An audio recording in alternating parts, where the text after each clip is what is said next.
just try. I was where you are. I was in a dark place. It was heavy. It felt like just a wet blanket. I didn't know how to take it off. It all just takes just a tiny little thread you just need to pull and experiment with it.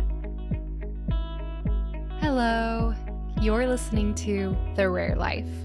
I'm your host, Madeline Cheney, and today I have guest Moira Cleary for our very first professional episode of Season 5. Moira is awesome because she's a rare mom and a certified life coach and mindfulness practitioner. Today's conversation is centered around how we can honor our core values and our limited capacity while running around and doing all the things required of us in any given day, which, as we all know, between appointments and hospitalizations and parenting in general, is an exceptional amount. We will learn how to hone in on our top 4 values in life and the impact of just being aware of these things as we go through the day can have. We also talk about how to adjust how we imagined parenthood to be to work with our reality, which how many of us imagined our lives to be as they are today? Probably not many of us. And we talk about how to honor our limited capacity. We shouldn't try to do it all. I'm really excited about these takeaways because I really believe they can influence the quality of our lives in really subtle but meaningful ways. And I love this conversation because it's kind of a flavor of self-care. It's making small pivots in the way that we view our world and the way we do things in order to be one and whole with who we are. And it's an invitation to do some medical parenting soul searching. Because how many ways and times can I say it? You matter. Strip everything away, like family, friends, accomplishments, perceived failures. You matter independent and regardless of it all. At your core, you matter. And this really is a conversation honing in on that value that you have and, kind of figuring out who you are and honoring it. So Moira lives in Georgia with her husband, Michael, and their 2 awesome teenage daughters with over 15 medical conditions. I feel like that's a major medical mom flex. Her career is dedicated to helping parents like us navigate our own well-being while also caregiving. When not coaching, she hosts the Surviving the Waiting Room podcast, as well as the latest edition of the Parent and Caregiver Summit, which some of you may have heard of. She's also just a lovely friend to me in this space, and she even hooked me up with my 2 interns, which I so appreciate. I love Moira. Moira is a lover of bright space and tinkering with technology. Let's jump in. Hi, Moira. Welcome to the show. Hi, thank you. I'm excited to be here. So, as you know, I'm hoping that today we can really talk about self-care, but in the most basic form, in a way that we can integrate into our everyday lives very naturally, and that will have a lot of results. Because I know that, as parents with these children that have a lot of extra appointments and things like that, our bandwidth is limited. And I think a lot of self-care that a lot of other people use is not necessarily practical for us. And so I'm excited to talk about these more basic forms that can really affect us in our daily lives. Before we jump in this 3-point outline that we talked about previously, I would like to just hear a couple minutes of why you think it matters. Why do you think it matters how we're doing as parents, as people? Why do you think that should take up a part of our day or a space in our hearts? Wow.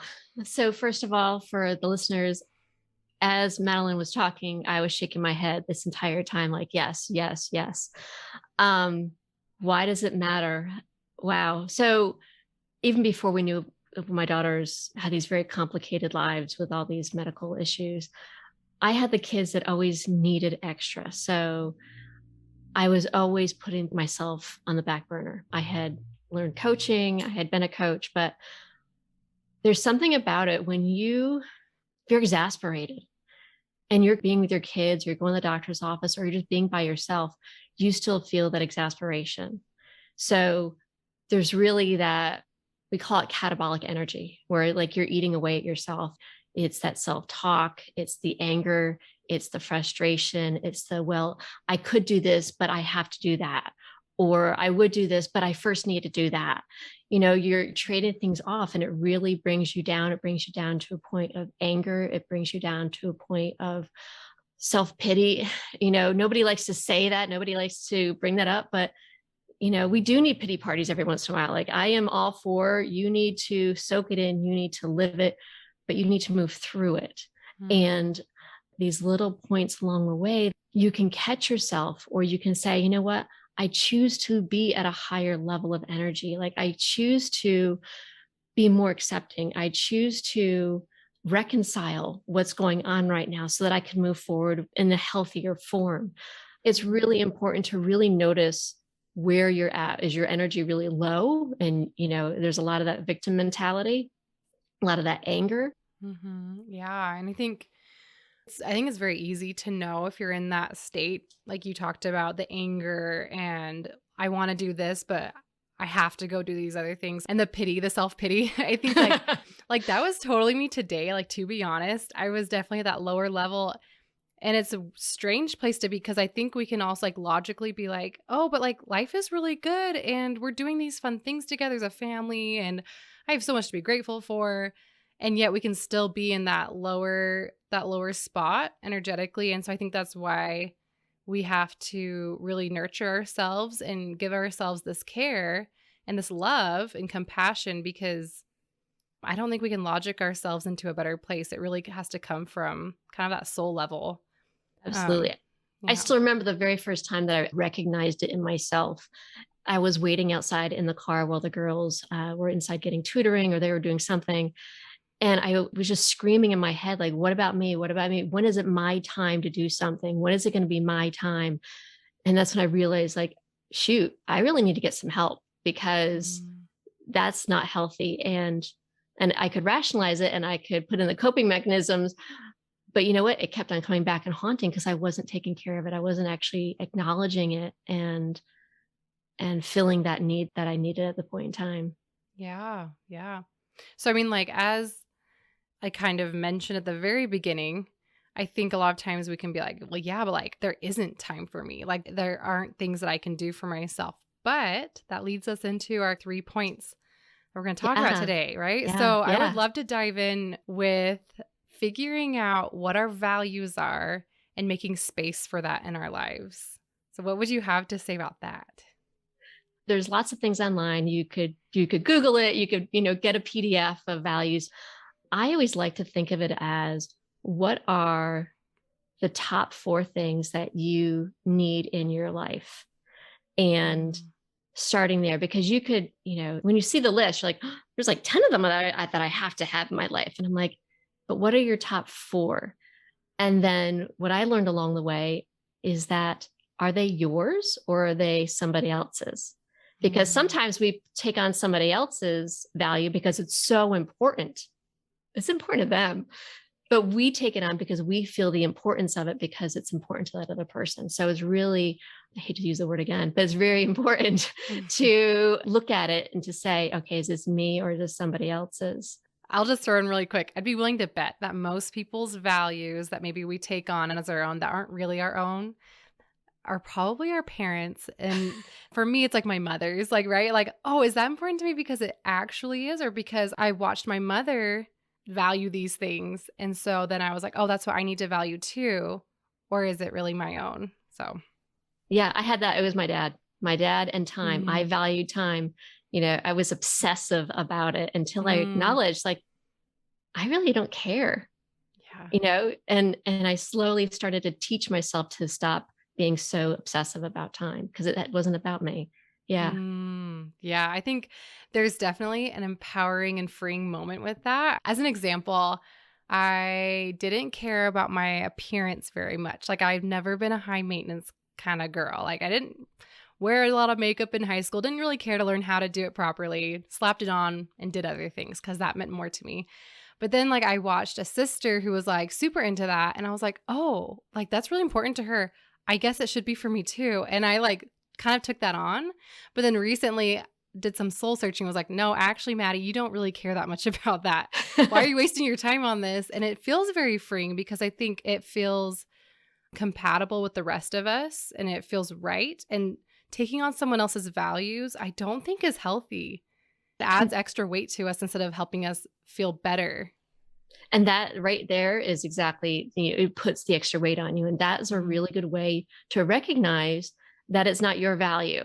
When you feel the pressure that you have to have it, that you have to do it, that is a great acknowledgement that it's not yours and something to look into. So I always love doing this exercise. And when things are, I don't know, just every so often, I'll do this exercise and anybody who listening can. So once you get like your top four, I always go through and say, okay, well, how am I living each one? So I'll figure out 3 ways that I'm living each value. And then I'll look at 3 ways that I'm not living that value. And it's so interesting to see like the heaviness and the guilt and the frustration when you're not living the value, because it's just clear as day. And so you could ask yourself, well, what do I need to do? So like during COVID, when we were all quarantined, I couldn't get outside. So I always loved sitting on my back deck. I always loved getting the fresh air and seeing the greenery. So as many other people did, like I brought a lot of plants into my house because that's the way like I lived that value of just being out in the open into the fresh air.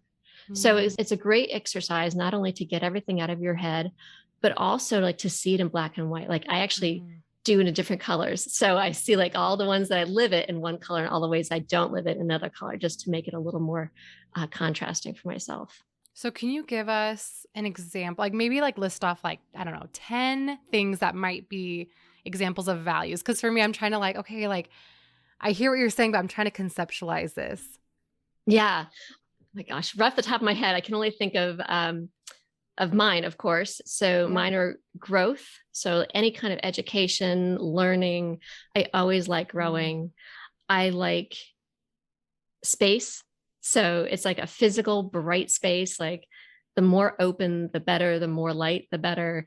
And loyalty. I'm crazy loyal, almost to a fault, because I just believe that once I have found something or someone that it really does fit with me, and it takes me a lot not to be loyal to that anymore. So those are really mine. And your values change over life. So freedom has actually started to becoming more and more a value for mine. So a lot of people have family, so their family is above everything else.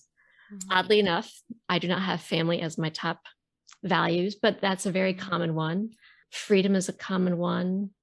And adding fun and excitement. Like, what do you need to add to your life? So my sister has beauty as hers, but to her, beauty is like decorating the house, like in a beautiful way. Whereas other people think of beauty and they think of being beautiful, and that's a value.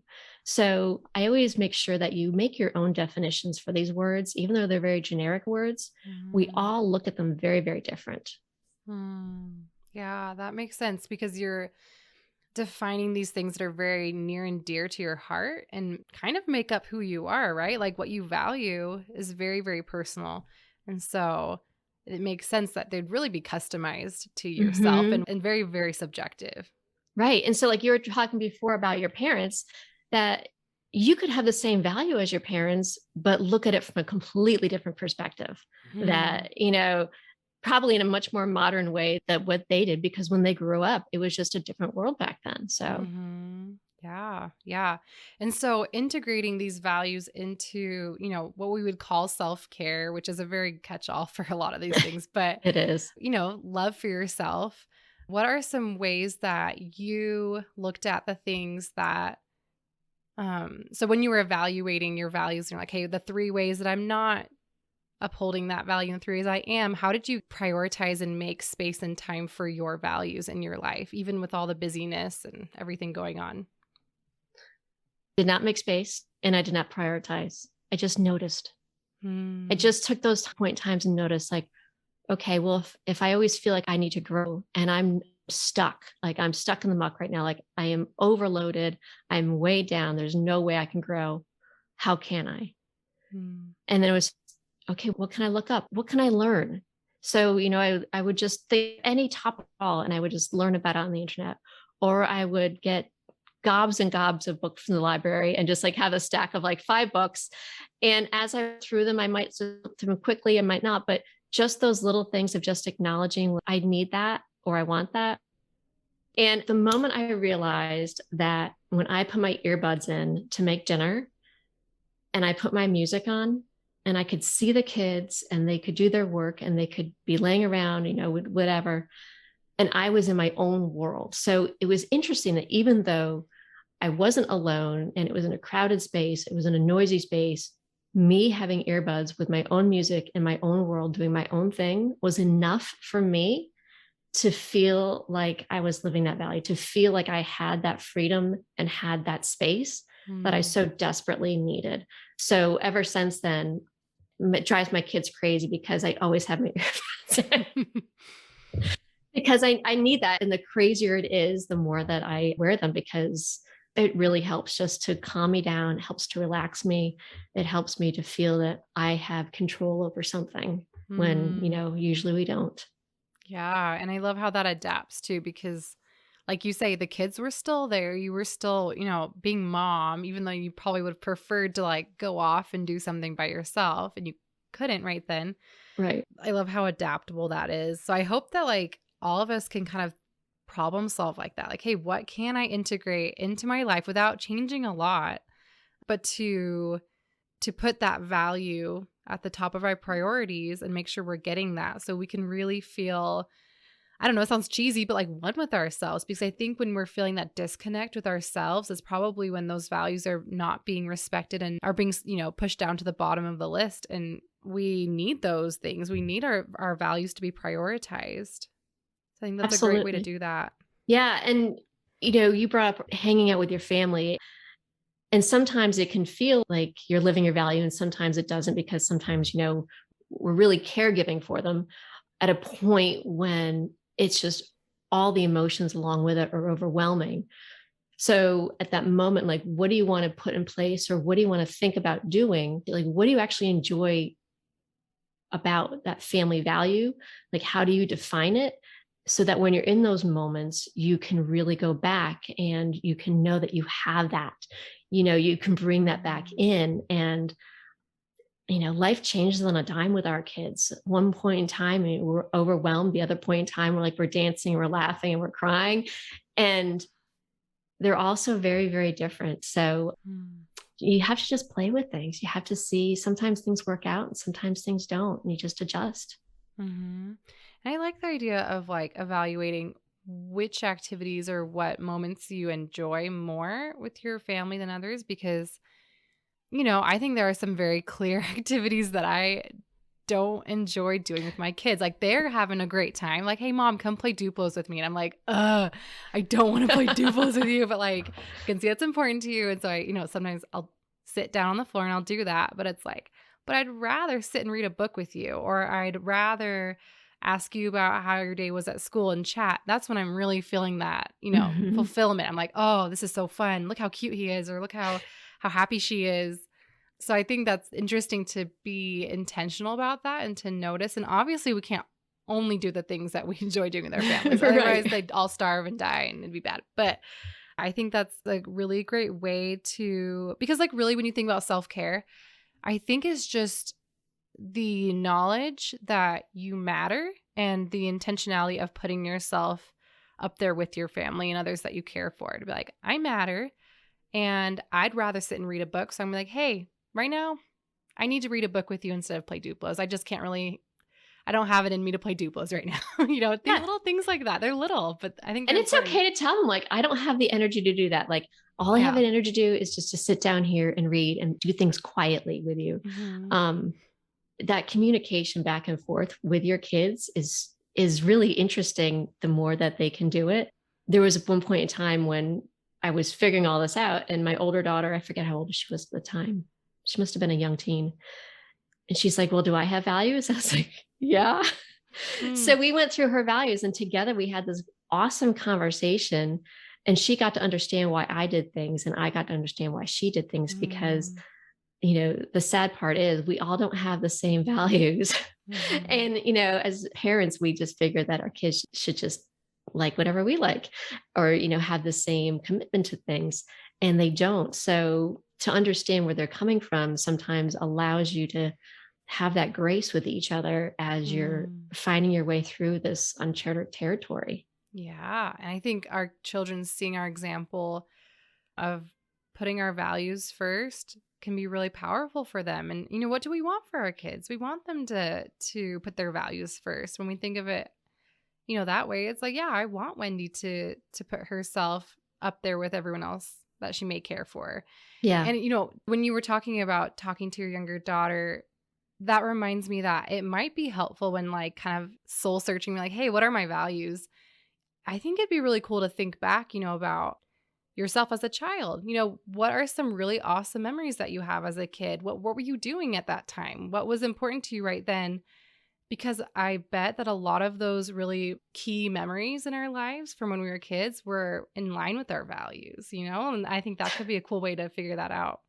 Totally. Yeah. I'm laughing because when you think of space and all that stuff that I always Yeah. talk about, I used to go up into our woods and I would sit and I would try to do like the Yoda thing of like moving things in my mind all by Oh, myself. Like I was in this glade of trees. that's awesome. Yeah. Yeah. So like that's a clear memory of mine. And I always Yeah. loved that memory because it just felt safe and comfortable. And yeah, it was great. That's awesome. Yeah, so you were so congruent with that and so, like, Yeah. in touch with yourself. That's so cool. I love that. I love picturing little Maura in the woods. That's so cute. Well, before when we were just chatting casually off the hook, you told me about a client who kept trying to parent a certain way because that's what she wanted to do. And then one day she realized, like, hey, this just isn't working with my child and their different disabilities. And she was able to pivot and change. Do you mind telling that story? Oh, yeah. It's one of my favorites. So she was brought up in a military house, with a very strict code of how to have a house. And she had three children with ADHD and a husband with it also. She wasn't enjoying life. She wasn't enjoying any bit of it because it wasn't how it was supposed to be. And so we worked through it, and we just talked about it, like, what do you think it should be? And she never actually understood that it was taking on the ideas and the beliefs that her family had that she grew up with. And Mm. once she was able to decide, okay, wait a second, I'm the adult, I get to make up whatever rules I want. Mhm. And all of a sudden her life changed. She was able to see the sock on the ground and see it as a growth for her son to remember to pick it up himself. Mm. And she like called me immediately. She could not believe it that she was able to walk by a sock on the floor and leave it, knowing that it was a growth experiment for her son instead. Yeah. Mm. That's so cool. I Yeah. think, like, especially like picturing like a super structured, high strung household and trying to replicate that with several members with ADHD. Like I have several Yeah. family members with ADHD, and I'm like, oh yeah, that probably wouldn't go down very well. And then you'd be fighting it the whole time, and that's not fun for her, and that's not fun for them. And I do think it's hard to be flexible in that and what we pictured our lives being like, but it's going to be a lot better for us, a lot better for them. And there's probably things like that we kind of hang on to, and And it's I think not really healthy.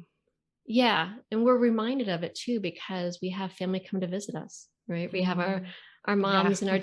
dads and whoever else, whoever created that in the first place, they come to visit us, and they usually show us their opinion or tell us their opinion, or we can see it on their Mm. face because we know them so well.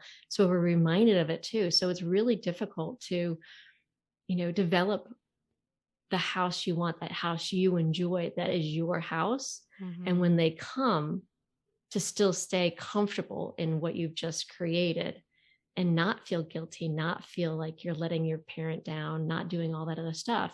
And that's a really deep place to get. And it's eye opening, and it's an education for your parent as well, because they're probably set in their ways. You're probably never going to change them. But if they can just accept the way that you've decided to raise your kids in your house and have your house, then that's just respect. And Mm-hmm. so it's a great way to open up the communication there. Yeah. And especially maybe not so much with things like ADHD, but especially with, these medical Mhm. complexities and those kind of disabilities. A lot of times, not all the time, but a lot of times, our parents didn't deal with that. And so I think our parenting can look very different than theirs, not even just in our styles, but like what we're doing. Like our day to day life is just so different. And they probably will never fully understand that either. And so I think maybe just accepting that as like the whole thing, like, okay, my parenting experience will be completely different than my parents' parenting experience. And I can pick and choose what I want to bring into mine, That's and I right. can leave the rest, and just pick what works for me. And because again, it goes back to that self-care and that self-compassion. Be like, I don't choose that. I don't choose trying to fight what my life is. I choose to accept it because that'll bring me greater happiness in the end. Mm. That's the ultimate goal. I love how So you said that. okay, so I would love to move on to our third and our last point, and that is recognizing our capacity and not fighting it or expecting more of ourselves than we should. So let's talk about that one. I think often we always push ourselves through the capacity. It's just there's just so much to do, and there's not even so little time. It's just there's so much to do. Mm, Everything from dinner to bed to work to doctor's appointments. There's so much to do. So what do you do when you're at capacity, and how do you get through it is one of those really, again, this is a whole episode, I think, about really personal things. It's really about finding those little simple things that you could do. mm, So, like when we talked a second ago about making up the rules in your own house and like doing things your way, like having that moment, that recognizing, like, hey, wait a second, I can experiment and try something different. So, when it comes to just being overwhelmed, okay, well, what can you do? Like, what do you want to try to do to not feel that way? Do you want to say no more? Do you want to see like what your boundaries are? Like, what are the things that you are always going to say no to? What are your boundaries about?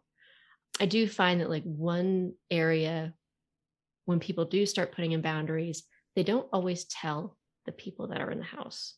And when that happens, there's a lot of animosity that comes in, and there's a lot of anger and confusion. So I would definitely say that if you start to change your mind and try things out, just communicate, just tell the people in your house like what's going on. Like, you know what?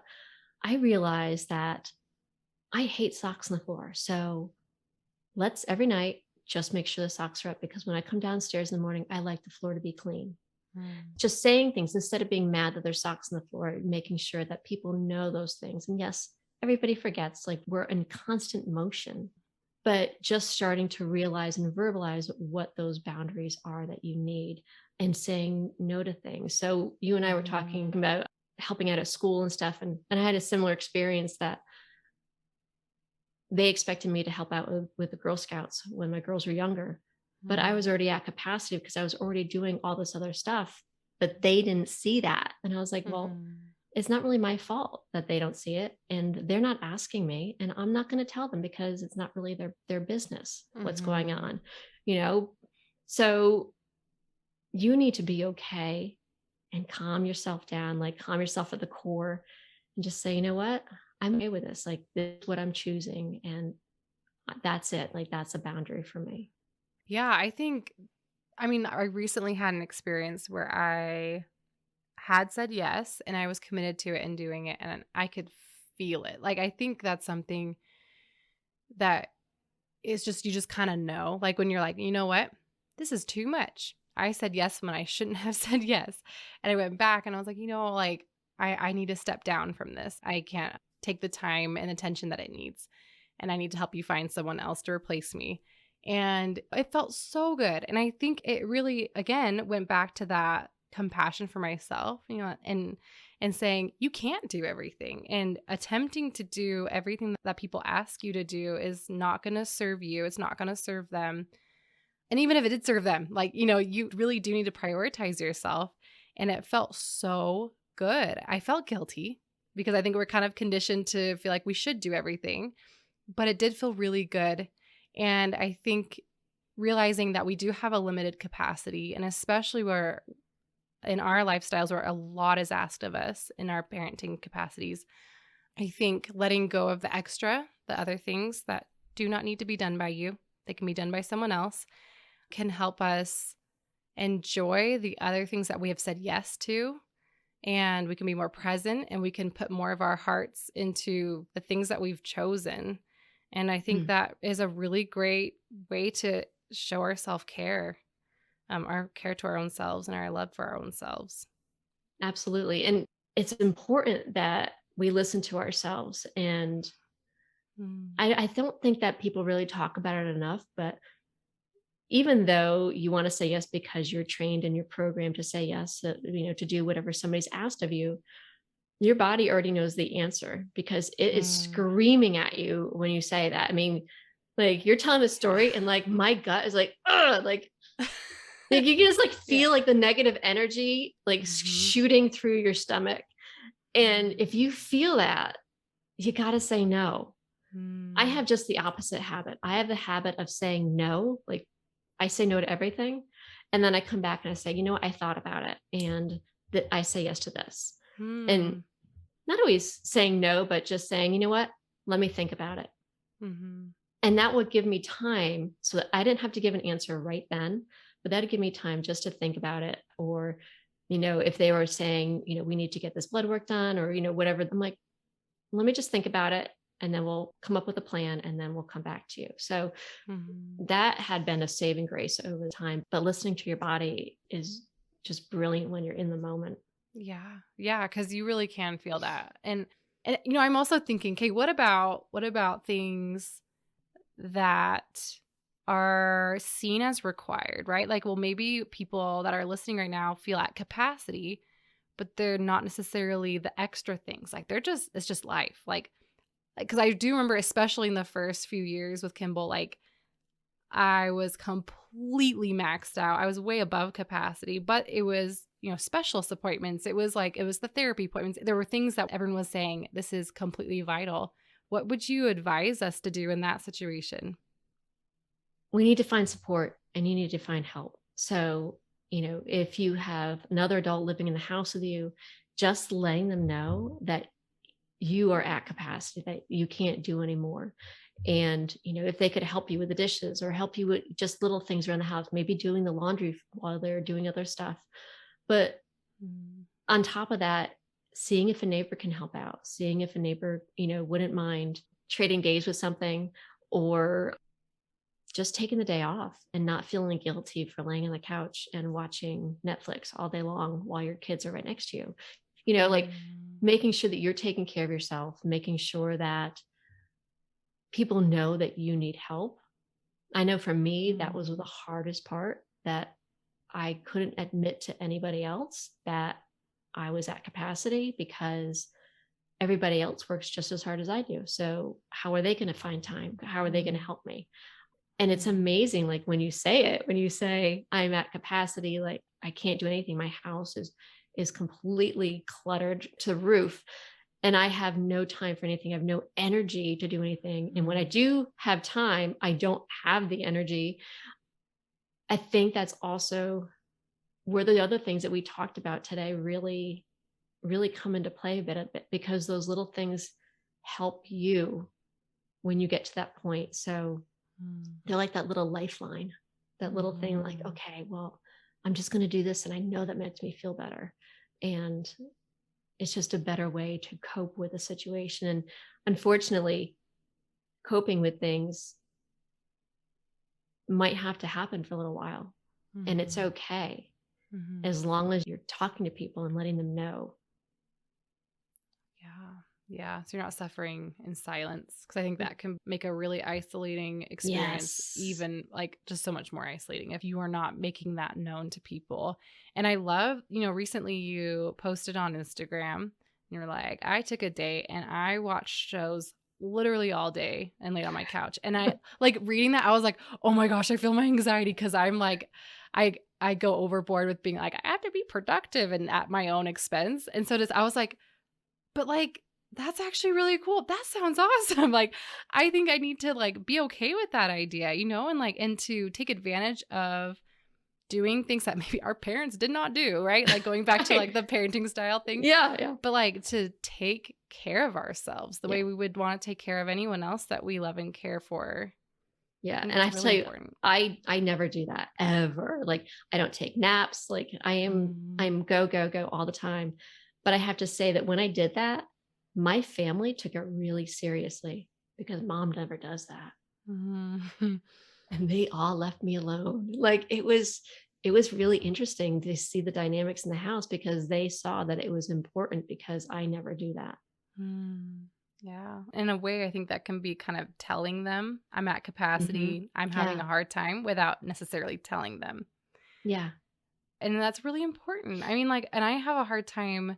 Like recently, I've been struggling with some other personal things that aren't really related to Kimball, but like miscarriages and things. Yeah. And I definitely feel this guilt when I need to take time to go cry about it, or I go to Justin like, I cannot find it in me to make dinner. Like looking at the fridge, I'm like, I feel completely overwhelmed. Even the smallest things, like I'm just emotionally, I'm just not in a place where I can do anything right now. So I would go into the room and just cry while he went down and took care of the kids, which I will say right now, I know not everyone has that. Not everyone has that support. And I'm very, Yeah. very grateful that I did and that I do. And I felt so guilty. I was like, what am I doing right now? Like, I'm failing. But if that had been anyone else that was in that situation, I would have absolutely been like, go cry about it. You go sit up there for a while, color in your coloring book while I go take care of the kids. And I think thinking of it that way can help us have a lot more self compassion for these coping mechanisms or coping skills that are not always so pretty and feel kind of Exactly. shameful. Mhm. And you bring up another good point too, is that the tasks that are ours to do in the house feel really guilty when somebody else does them. And I don't Mm, know why, because mm, it's my task and I can't handle that. And that's a lot to let go of. But the thing is, it benefits the other person because we all like helping each other, mhm. right? So if you're never giving somebody else the opportunity to help you when you actually need the help, that's giving them a disservice. Yeah. And again, it goes back to that like the words self care, like you are literally caring for yourself. And Mhm. especially in a time like that where it's not like, go get your nails done and that kind of thing. No. It's like, go cry, have a sad day. Like that's okay. And especially in, the lives that we live with a lot of intense things happening. We have a lot of intensities, a lot of things asked. All the little things add up so quickly, all the therapies, and it can definitely lead to like staring at the fridge and being like, I have no capacity right now to Yeah. even figure out something to eat. And it's the moment that you realize that you haven't actually exhaled. Like, you're always inhaling and you're holding it in, and you actually forget to exhale because you're frozen and you don't know what to do. So here's a Mm, tip for you though. If your daughter knows how to use a knife, even a soft one, mhm. choosing crackers for dinner. There you go. She would love that. We're all about crackers at our house. There you go. And we Cheese and crackers. I think it's important too to like again like realize that the life you're living is very different than your parents and hopefully you're making your own home and it can be full of cereal for dinners and things like that like whatever you need to reserve that capacity for what really needs to be done. Um Mhm.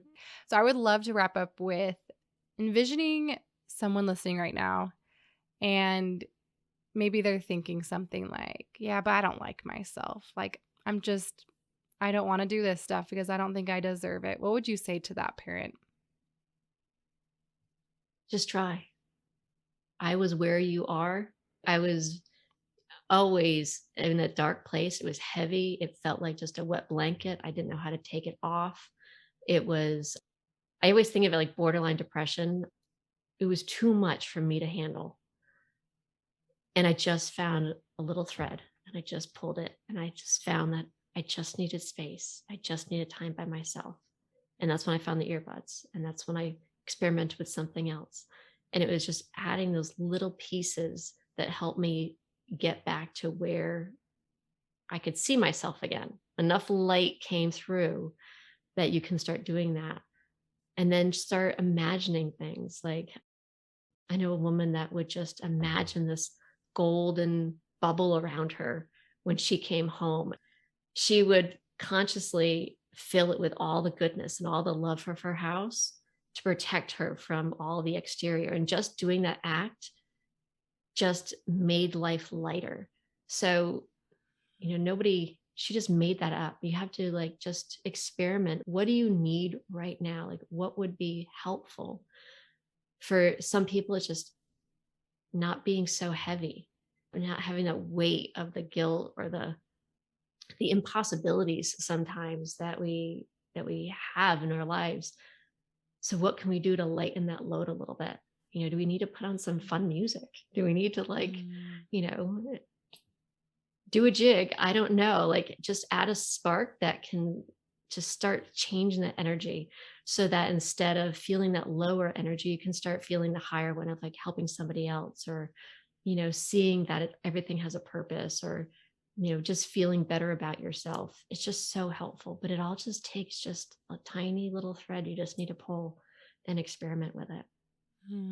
I love that. And I can really picture how, really figuring out what your values are and ways that you can incorporate that could be those little threads, the first little tiny steps forward to showing yourself a little bit of care and a little love that you deserve, and then increasing on that and Yeah. doing more.